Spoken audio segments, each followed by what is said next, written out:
కక్షలు, కేసులు, వేధింపులు, హత్యలు. ఈ పేరు వింటే ఆంధ్రప్రదేశ్ రాష్ట్రంలోనే కాదు ప్రపంచంలోనే గుర్తుకొచ్చేటువంటి వ్యక్తి జగన్మోహన్ రెడ్డి. అటువంటి వ్యక్తి ఈరోజు హింస గురించి, హత్యల గురించి మాట్లాడుతూ ఉంటే రావణాసురుడు వచ్చి రామాయణం చెప్పినట్లుగా ఈరోజు ఉన్నటువంటి పరిస్థితి. గత 5 సంవత్సరాల పాలనంతా కూడా ఎక్కడ కూడా ప్రజాపాలన అనేది మనకి కంటికి కనిపించల. 5 సంవత్సరాలు కూడా రాక్షస పాలనే ఆంధ్రప్రదేశ్ రాష్ట్రంలో మనందరం కూడా చూసినటువంటి పరిస్థితి. ప్రతిరోజు, ప్రతి నెల, ప్రతి సంవత్సరం 30 యాక్ట్లు ప్రతి జిల్లాలోనూ కూడా అమలు చేసినటువంటి పరిస్థితి. 144 సెక్షన్లతో నిత్యం పాలన నడిచినటువంటి పరిస్థితి.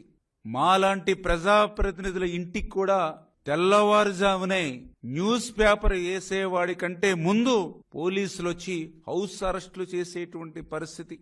ఇటువంటి దుర్మార్గమైనటువంటి నియంతృత్వ, నిరంకుశత్వ పాలన నుంచి మొన్న జరిగినటువంటి ప్రజలు విముక్తి కోరుకుని తెలుగుదేశం, జనసేన, బీజేపీ ఎన్డీఏ ప్రభుత్వానికి అఖండ విజయాన్ని ఆంధ్రప్రదేశ్ రాష్ట్ర చరిత్రలోనే ఆ చరిత్రనే తిరగరాసేటువంటి విధంగా మొన్న ప్రజలు ఏదైతే 175కి 164 సీట్లు ఇచ్చి ఏదైతే ఎన్డీఏ ప్రభుత్వాన్ని గెలిపించారో, ప్రజా ప్రభుత్వాన్ని ఏర్పాటు చేసుకున్నారో, దాన్ని చూసి వార్వలేక ఈవేళ జగన్మోహన్ రెడ్డి తప్పుడు రాతలతో, ఈవేళ తప్పుడు ప్రచారంతో ప్రజల్ని మరొక్కసారి మభ్యపెట్టాలనేటువంటి ఆలోచన.